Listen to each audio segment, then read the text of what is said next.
Welcome to flavours of Nellai. இன்றைக்கி என்னோட கிச்சனில் குக் வித் கோமாளி சீசன் 5ல் மாதம்பட்டி ரங்கராஜ் சார் செஞ்சு காட்டின மிளகு பொடி சாதமும் நெல்லிக்காய் பச்சடியும் தாங்க செஞ்சு காட்ட போகிறேன். அதுக்கு ஃபஸ்ட்டு ஒரு பேன் வச்சுருக்கேன். இந்த பேனில் 1/2 டீஸ்பூன் கடுகு, 1/2 டீஸ்பூன் வெந்தயம், இது ரெண்டையும் நல்ல வாசனை வர்ற வரைக்கும் ட்ரை ரோஸ்ட் பண்ணி எடுத்துக்கலாங்க.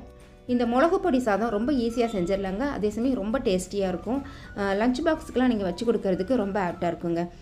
இந்த சாதம் செய்கிறதுக்கு நம்ம ஒரு பொடி ரெடி பண்ணுறோம். அந்த பொடிக்காக தான் நான் இப்போது எல்லாமே வறுத்து எடுத்துகிட்டு இருக்கேன். இப்போ இந்த வெந்தயமும் கடுகும் நல்லா வறுப்பட்டதும் அதை ஒரு பிளேட்டுக்கு மாற்றிடலாம். இப்போ அதே பேனில் 1 டேபிள் ஸ்பூன் உளுந்தம்பருப்பு, 1 டேபிள் ஸ்பூன் கடலைப்பருப்பு சேர்த்துட்டு இதையும் நல்லா வாசனை வர்ற வரைக்கும் வறுத்து எடுத்துக்கலாங்க. இந்த பொடி செய்கிறதுக்கு தேவையான பொருள் எல்லாத்தையுமே நம்ம தனித்தனியாக வறுத்து எடுத்துக்கலாம். ஏன்னா ஒரு பொருள் வறுபடுறதுக்கு கொஞ்சம் டைம் வேறுபடும். இப்போ இதை எடுத்துடலாங்க. இதே பேனில் 1/2 டேபிள் ஸ்பூன் அளவுக்கு மிளகு சேர்த்துருக்கேன். இதையும் நல்லா வாசனை வர்ற வரைக்கும் வறுத்து எடுத்துக்கலாம். வறுக்கும்போது அதோட கலர் ரொம்ப மாறக்கூடாது. அதே சமயம் வாசனையும் நல்லா வரணும். அந்த மாதிரி கவனமாக பார்த்து வறுத்து எடுத்துக்கோங்க. அடுத்ததாக 1 டீஸ்பூன் பச்சரிசியை நல்லா பொரிய விட்டு அதோடு சேர்த்துடலாங்க.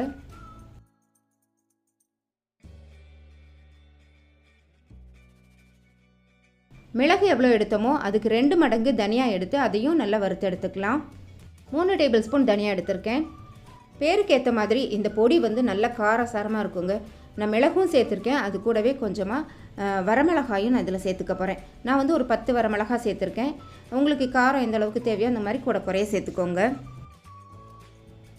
எல்லாமே வறுத்து எடுத்தாச்சுங்க. இப்போ இது நல்லா ஆறட்டும். ஆறுனதுக்கப்புறமா இது ஒரு மிக்ஸி ஜாரில் சேர்த்துட்டு நல்லா ஃபைன் பவுடராக அரைச்சி எடுத்துக்கலாம்.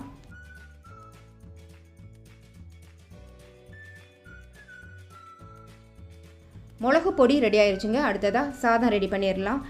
குக்கரில் 1 டம்ளர் புழுங்கல் அரிசி எடுத்திருக்கேன்.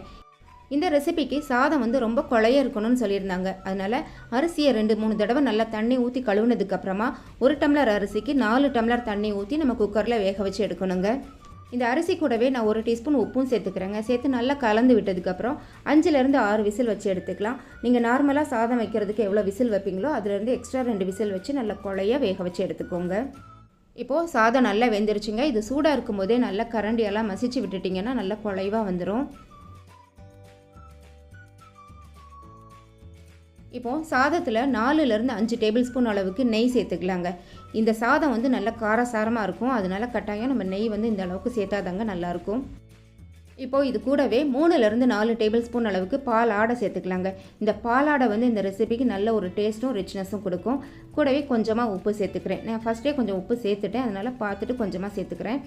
இது கூட நம்ம பவுடர் பண்ணி வச்சுருக்கிற அந்த மிளகு பொடியும் சேர்த்துக்கலாங்க.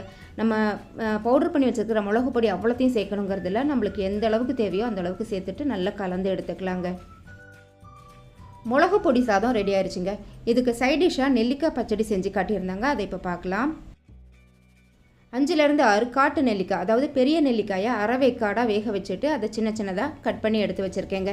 இதில் கொஞ்சமாக எடுத்து வச்சுட்டு மீதம் இருக்கிறதெல்லாம் ஒரு மிக்ஸி ஜாரில் போட்டு கொஞ்சமாக தண்ணி ஊற்றி நல்ல மையாக அரைச்சி எடுத்துக்கலாங்க.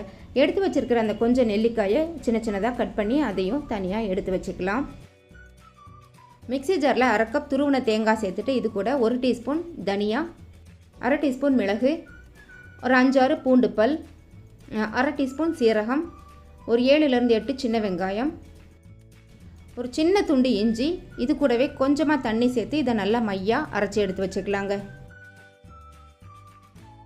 ஒரு மிக்சிங் பவுலில் 1/2 கப் தயிர், இது கூடவே நம்ம அரைச்சி வச்சுருக்கிற நெல்லிக்காய் விழுது, தேங்காய் விழுது இதெல்லாம் சேர்த்துட்டு கொஞ்சமாக கட் பண்ணி வச்சுருந்தால நெல்லிக்காய் அதையும் இதோட சேர்த்துக்கலாங்க. சேர்த்துட்டு ஒரு 1/2 டீஸ்பூன் உப்பும் சேர்த்து இதை நல்லா கலந்து எடுத்துட்டோம் அப்படின்னா நெல்லிக்காய் பச்சடி ரெடி ஆயிடுச்சுங்க. இந்த நெல்லிக்காய் பச்சடியும் மிளகு பொடி சாதமும் எனக்கு ரொம்ப புதுசாக இருந்ததுங்க. இந்த ரெசிபி செய்கிறது ரொம்ப சிம்பிளாக இருந்தால் கூட இதோட டேஸ்ட் அட்டகாசமாக வேறு லெவலில் இருந்ததுன்னு சொல்லலாம். மாதம்பட்டி ரங்கராஜ் சார் செஞ்சு காட்டின இந்த மிளகு பொடி சாதமும் நெல்லிக்காய் பச்சடியும் கிட்டத்தட்ட அவர் செஞ்ச மாதிரியே நான் செஞ்சு காட்டிட்டேன்னு நினைக்கிறேன். இப்போ இதை டிஸ்பிளே பண்ணிடலாங்க. இந்த ரெசிபி உங்களுக்கு பிடிச்சிருந்தா மறக்காமல் உங்களோட லைக்ஸ் கமெண்ட்ஸ் எனக்கு கொடுங்க. ஃபஸ்ட் டைம் என்னோட சேனல் பார்க்குறீங்களா? அப்போ மறக்காமல் என்னோட சேனலை சப்ஸ்கிரைப் பண்ணி சப்போர்ட் பண்ணுங்கள். Thanks for watching.